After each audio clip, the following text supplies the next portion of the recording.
ในพีนี้เขาจะพาท่านผู้ชมไปเบิ่งบรรยากาศพิธีเปิดกองประชุมวิชาการด้านการแพทย์และสาธารณสุขโดยมีพระการนิธิธิราชเจ้ากรมสมเด็จพระเทพพระราชสุดาสยามบรมราชกุมารีแห่งราชอาณาจักรประเทศไทยเป็นประธานในการเปิดกองประชุม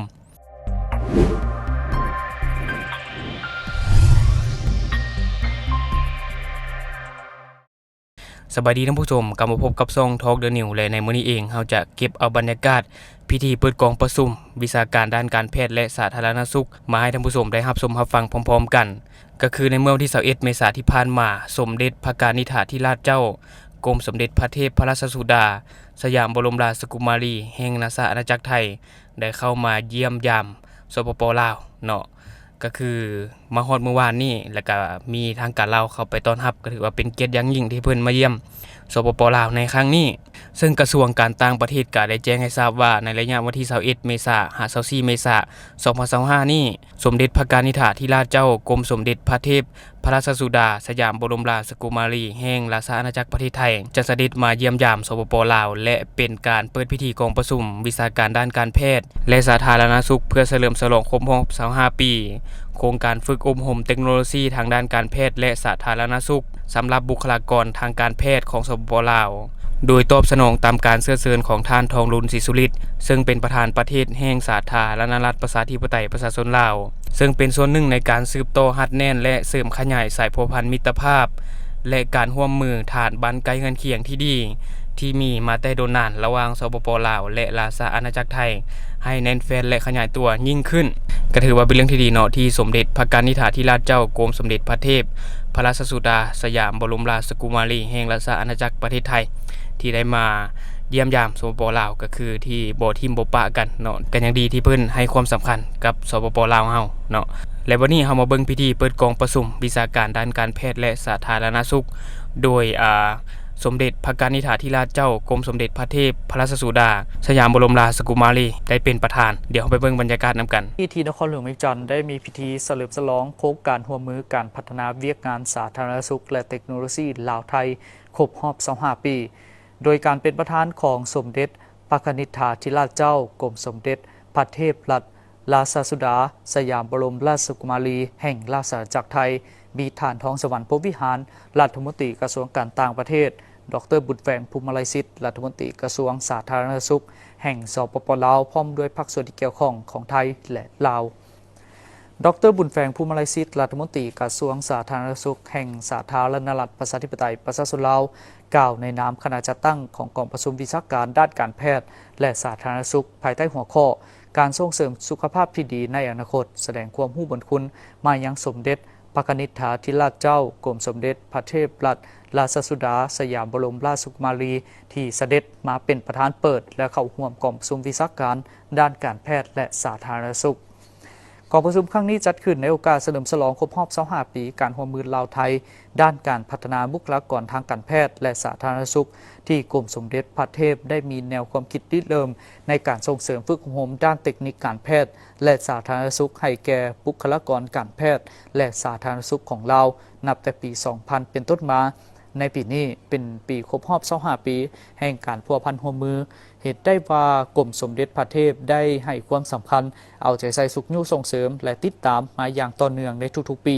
ถึงว่าในระยะผ่านมาจะมีการแพร่ระบาดของพยาธิโควิด -19 แต่กรมสมเด็จพระเทพก็ยังให้ความห่วงใยและบ่หยุดที่จะช่วยพัฒนาบุคลากรด้านการแพทย์ของเราให้ได้รับการพัฒนาสูงยิ่งขึ้น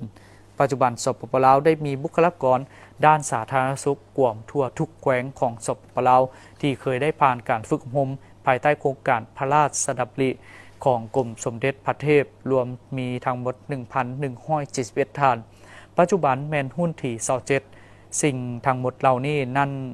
นับกลายเป็นความภาคภูมิใจของประชาชนลาวทางเป็นการแสดงให้เห็นถึงความเอื้อเฟื้อเผื่อแผ่ของกรมสมเด็จในการช่วยสุขยุ่ส่งเสริมต่อการรักษาและเบิ่งแยงสุขภาพของประชาชนลาวอย่างทั่วถึงเพื่อการสร้างสุขภาพที่ดีในอนาคตกองประชุมครั้งนี้เป็นเวทีสนทนาพิเศษมีการบรรยายการสนทนาแบบโตมนการนำเสนอผลงานวิชาการของผู้ที่ผ่านการฝึกอบรมภายใต้โครงการร่วมมือดังกล่าวและการวางแสดงผลงานด้านวิชาการมีผู้เข้าร่วม350ท่าน รวมเอาศิษย์เก่าจากนครหลวงวิจันทร์และ 17 แขวงของลาวประกอบมีวิชาการและเชี่ยวชาญทางด้านการวิจัยที่มาจากกระทรวงสาธารณสุขและมหาวิทยาลัยวิทยาศาสตร์สุขภาพของสปป.ลาวคณะผู้บริหารอาจารย์จากมหาวิทยาลัยมหิดลและสถาบันพระบรมราชชนกกองประชุมได้เป็นเวทีที่แสดงให้เห็นถึงการร่วมมืออย่างใกล้ชิดสนิทแน่นและจะเป็นเวทีที่บรรดาศิษย์เก่าจะได้นำเสนอผลงานด้านวิชาการเพื่อแลกเปลี่ยนบรรดาประสบการณ์ต่างๆที่ได้ทำเรียนเพื่อมาถ่ายทอดให้แก่บรรดาท่านได้เห็นถึงความสำคัญของการพัฒนาตนเองทางด้านการเบิ่งแยงสุขภาพที่มีความสำคัญและยืนยงบรรดาผู้เข้าร่วมได้ชมการแสดงรูปภาพเริ่มแต่ปี 1990 เป็นปีทำอิฐที่สมเด็จพระกนิษฐาธิราชเจ้ากรมสมเด็จพระเทพรัตนราชสุดาสยามบรมราชกุมารีเสด็จเยี่ยมยามสาธารณรัฐประชาธิปไตยประชาชนลาวและต่อเนื่องมาจนถึงปัจจุบันในการเสด็จเยี่ยมยามหลายครั้งสมเด็จได้เสด็จไปเยี่ยมยามห้องหมอแขวงหลายแห่งและได้ให้การบริจาคเครื่องมือและอุปกรณ์การแพทย์ตามความต้องการของห้องหมอเพื่อสนับสนุนการเฮ็ดเวียกของห้องหมอในปี 2000 สมเด็จพระกนิษฐาธิราชเจ้ากรมสมเด็จพระเทพรัตนราชสุดาสยามบรมราชกุมารีมีพระราชดำริให้จัดการฝึกอบรมเทคโนโลยีทางด้านการแพทย์และสาธารณสุขสำหรับบุคลากรทางการแพทย์และสาธารณสุขของสปป.ลาวขึ้นซึ่งได้คำนึงเห็นบุคลากรทางการแพทย์และสาธารณสุขเป็นหัวใจสำคัญของระบบสาธารณสุขการจะให้บริการสุขภาพที่ได้มาตรฐานและมีประสิทธิภาพนั้นบุคลากรที่ปฏิบัติงานอยู่ประจำเป็นต้องได้พัฒนาตนเองอย่างต่อเนื่องให้มีความรู้และสามารถนำเอาเทคโนโลยีทางการแพทย์และสาธารณสุขที่ทันสมัยมาใช้ได้เพื่อให้ประชาชนทุกคนทุกกลุ่มอายุมีสุขภาพที่ดีอันเป็นพื้นฐานสำคัญของการมีคุณภาพชีวิตที่ดีของประชาชนซึ่งมีความสำคัญหลายต่อการพัฒนาประเทศการฝึกอบรมเทคโนโลยีทางด้านการแพทย์และสาธารณสุขสำหรับบุคลากรทางการแพทย์และสาธารณสุขของสปป.ลาวจึงเป็นบาทก้าวทำอิฐของการร่วมมือไทยลาวด้านการพัฒนาบุคลากรทางการแพทย์และสาธารณสุขตามพระราชดำริกลุ่มเป้าหมายและของเขตเป้าหมายประกอบด้วยทันหมอทันตแพทย์พยาบาลเภสัชกรแพทย์วิเคราะห์นักกายภาพบำบัดนักโภชนาการนักสาธารณสุขผู้บริหารและอาจารย์ที่กำลังปฏิบัติหน้าที่อยู่ในหน่วยงานของเขตเป้าหมายเช่นโรงหมอแขวงและนครหลวงวิจันทร์โรงหมอเมืองที่สามารถผ่าตัดได้โรงหมอเมืองแผนกสาธารณสุขแขวงห้องการสาธารณสุขเมืองสถานการศึกษาสาธารณสุขและกระทรวงสาธารณสุขเพื่อสนับสนุนการพัฒนาบุคลากรทางการแพทย์และสาธารณสุขของกระทรวงสาธารณสุขสปป.ลาวซึ่งจะนำไปสู่การพัฒนาเวียกบริการทางการแพทย์และสาธารณสุขสปป.ลาวให้มีคุณภาพและประสิทธิภาพยิ่งดีขึ้นและที่ผ่านไปก็คือบรรยากาศพิธีเปิดกองประชุมวิชาการด้านการแพทย์และสาธารณสุขก็ถือว่าเป็นเรื่องที่ดีที่พระสมเด็จเพิ่นให้ความสำคัญกับสปป.ลาวได้มาเยี่ยมเยือนจังได๋ก็ขอให้เพิ่นจงมีสุขภาพแข็งแรงและอายุมั่นขวัญยืนเนาะความเจ็บอย่าได้ความใครจะมีอันนี้เว้าใน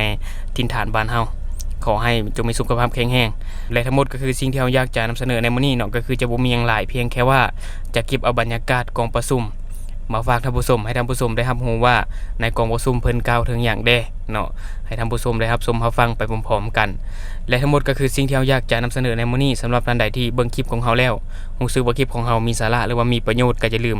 กดติดตามช่องเพื่อเป็นกำลังใจให้เราได้ผลิตคลิปดีๆแบบนี้ออกมาเรื่อยๆหรือสำหรับท่านใดที่มีความคิดความเห็นอยากตำหนิติเตียนก็สามารถฝากไว้ได้ภายใต้คอมเมนต์ของเราแล้วเราจะเข้าไปอ่านแล้วก็ตอบแลกเปลี่ยนประสบการณ์นำกันอย่าลืมกดติดตามช่องเพื่อเป็นกำลังใจให้กันเด้อขอขอบใจ